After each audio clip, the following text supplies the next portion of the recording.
Hello everybody, and wow, I thought this chapter of One Piece, chapter 964, was a little bit better than last week's chapter.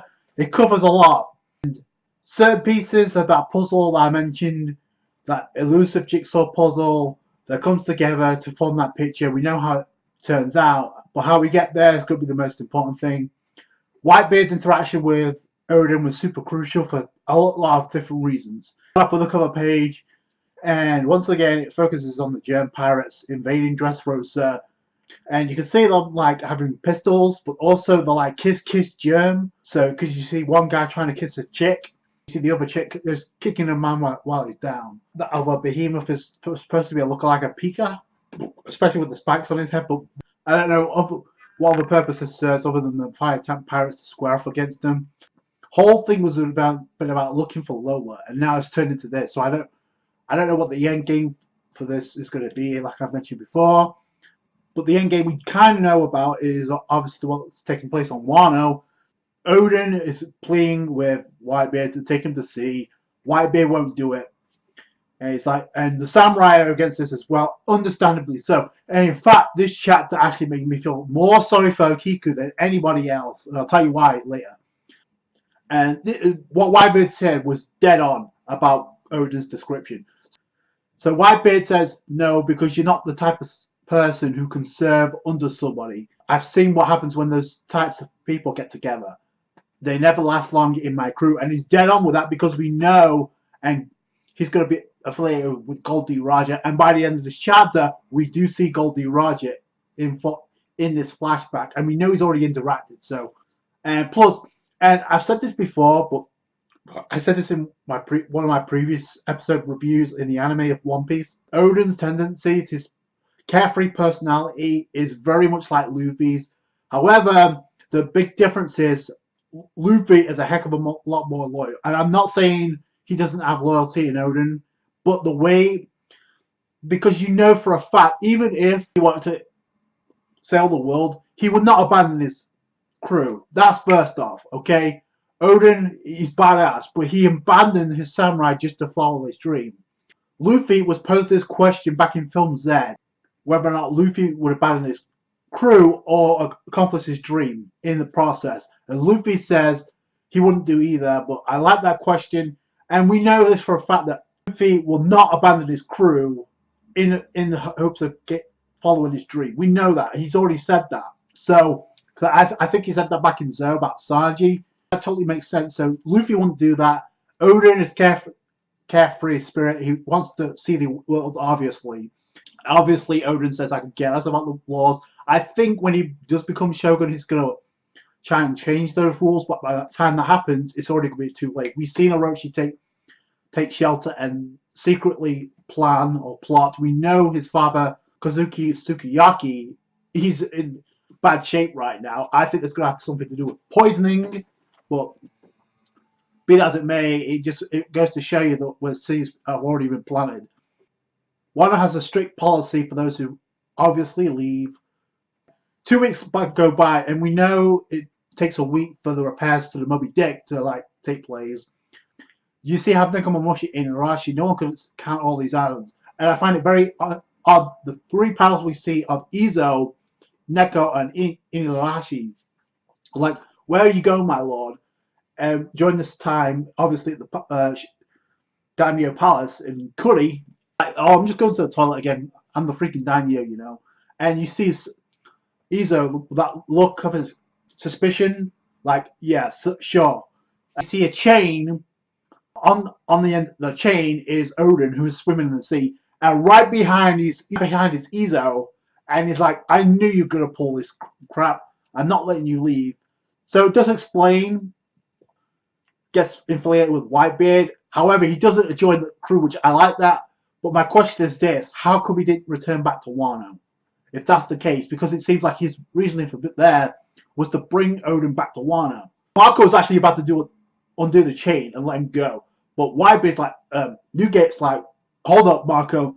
Pull up the guy, and obviously referring to Izo. And I thought, oh boy, this is where Izo's going to get recruited, and that would totally be off the wall, because I thought Izo was going to be the one to affiliate with Whitebeard, but no. You're going to be the next Shogun. You need to come back. So you see where the seeds have been planted here? We go back to the Wano, and Izo, Ino, and Neko are gone, and you see Denjiro, Kinemon, and Ajiro Doji, like, what the hell?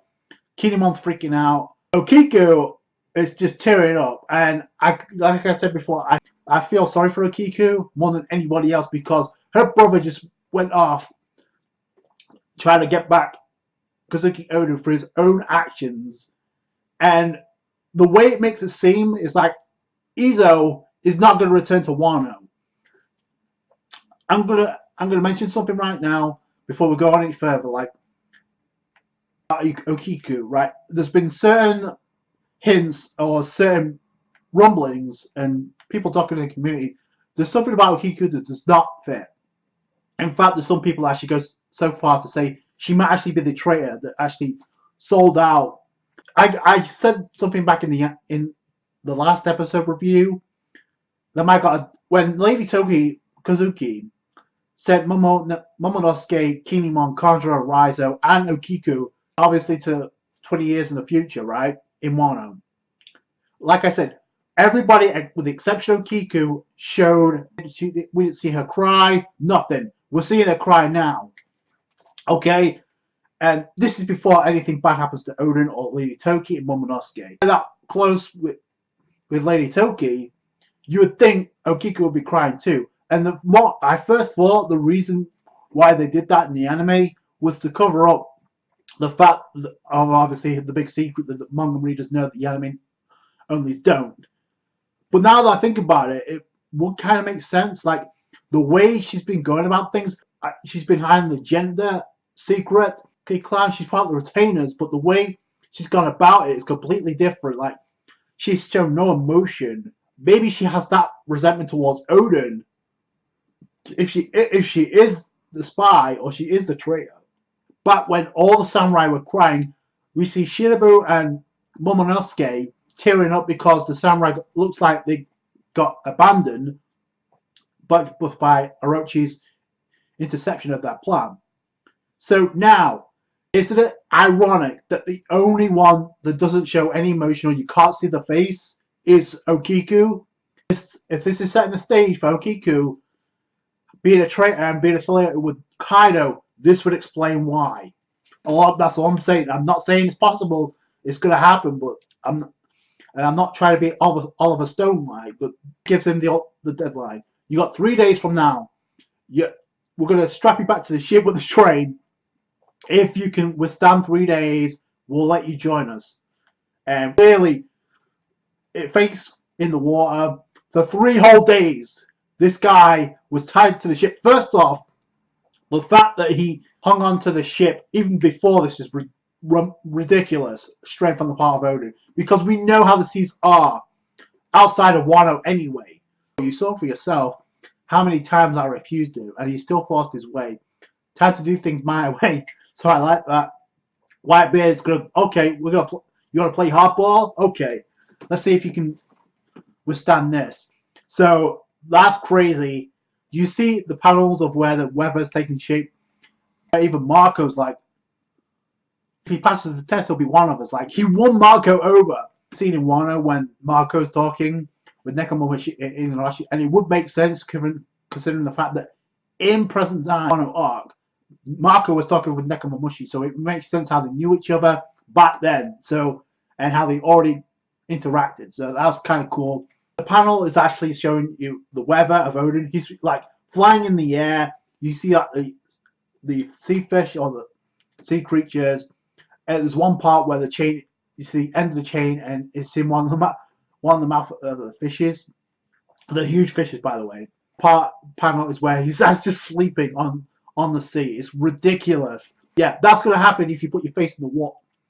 If you put your face in water for that long, it's the I suppose it's the equivalent to when you put your hand in water and it just wrinkles up. Like, but in this case, it just swells the hell up because of all the abuse he's been taking. But and this is the reason why Oden actually failed. We go to a certain island and we don't know where, But we see a woman with wearing a kimono, and we know it's a kimono because we've seen a similar style before, chasing after her, and it's quickly implied it is in fact Lady Toki.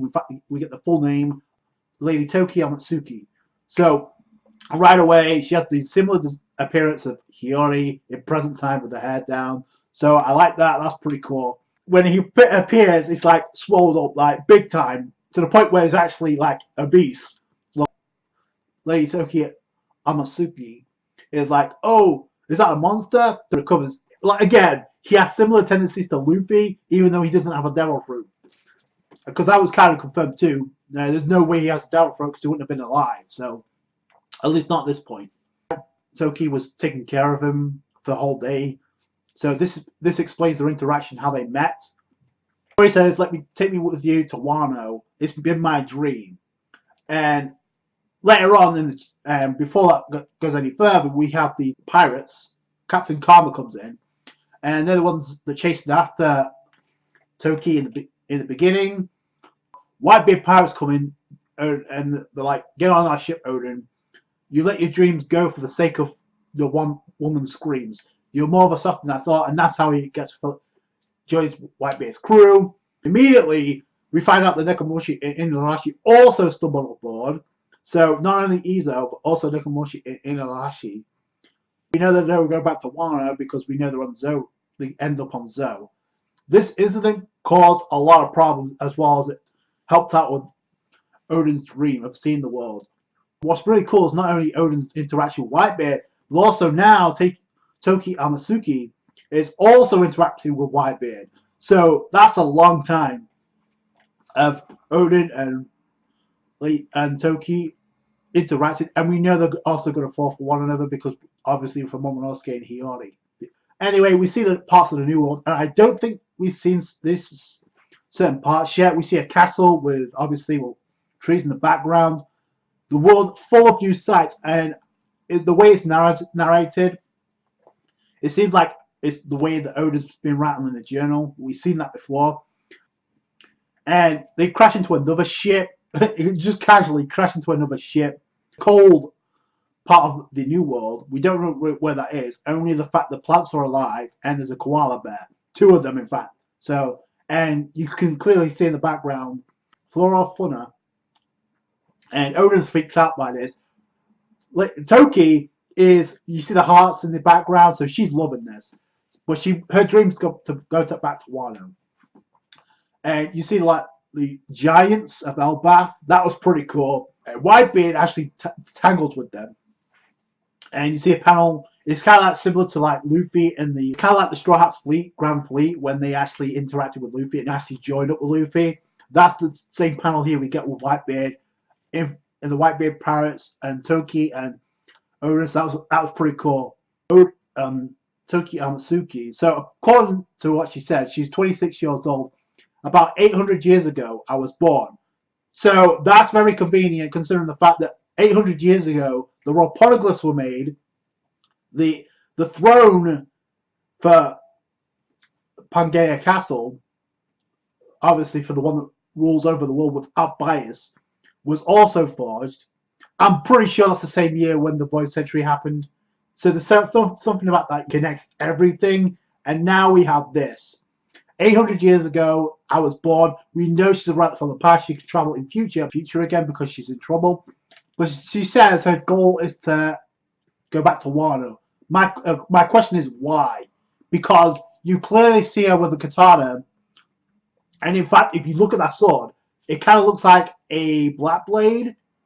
She's wearing a kimono. So the outfit she wears looks very reminiscent to that of Wano anyway. So I don't know. It's like, was she originally from Wano? And that's the reason why she wants to go back? I don't know. I just find, out of all the places, why would you want things to go back to Wano? And there's something else I want to add to that. So, if Lady Toki Amatsuki isn't from Wano, though, do you think it's possible she has a connection with Imo-sama? Just because, number one, she has a katana, and we've seen swords around the throne, where Imo-sama sits above the world. So it would make sense. And we know she's also involved with the past. she was asked, "What light from existence do you want to be extinguished, Imusama?" So maybe there's something to that. If Lady Toki's not originally from Wano, do you think there's a connection with Imusama? See Oden clearly writing the journal, like I mentioned, and in the last panel to end the chapter, we see the cabin boys on Roger's crew, Buggy and Shanks, reading a newspaper about a certain samurai joining Whitebeard. That catches the attention of Goldie Roger, and that's how the chapter ends. The great pirate Gold Roger, he does, and that's how the chapter ends. I love the description, non-stop legends. This chapter was great because it explains so much and it sets up a lot, like I mentioned. So Roger's going to come into the picture from the editor Naito of One Piece. Oda will have, there's something in Wano that will give us a big hint of what One Piece actually is. This would actually follow suit of what he meant by that, because to introduce what the One Piece is. So this, I don't know if it's going to be the best flashback in One Piece, but it could definitely be the most crucial given the importance. But this chapter, nonetheless, great. Lady Toki, Amatsuki, and Kazuki Oda meet for the first time, so that's pretty cool. I was curious how that would happen. So now we got that, and unfortunately, we have 2 weeks to wait there because we're on break next week. But either way, this was a phenomenal chapter of information. Let me know what you guys think in the comments below. And what do you think about my initial statement about Okiku? I think there's something to that, but I'm going to be talking out my ass, but let me know what you guys think down below. That's going to do it for today, guys. Thank you so much for watching. Like this review if you did. Subscribe to for more One Piece. Catch you guys later. Thanks, guys. Bye.